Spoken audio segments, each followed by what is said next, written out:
আজ যে এই বাংলাদেশে আর কোনো দাম নাই।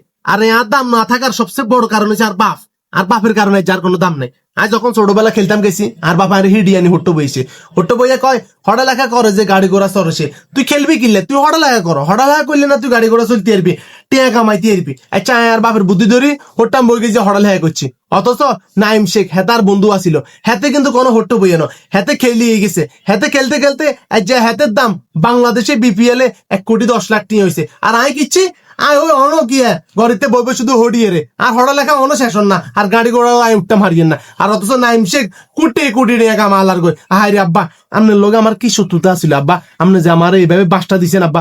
আমি যদি তখন খেলতাম যে আমার দাম 2 কোটি টাকা উঠতো, কারণ আর চেহারা মেয়েরা বেগেন নিয়ে ঠিক আছে মাশাল্লাহ, একদম একার নায়কের মতো আর চেহারা, মানে যে কোনো মেয়ে দেখলে আর পাগল যেত কই। আর সবচেয়ে বড় কথা যে বিপিএল এ যারা টিকিট কাটে হাতাগো বউগুলোরও তো আর বাজি বইতাম গোল আতা গোল লগে, কারণ আর পছন্দ হয়ে বইতে তো, কিন্তু যার বাপের কারণে হাইলাম না। আহাই রে আব্বা।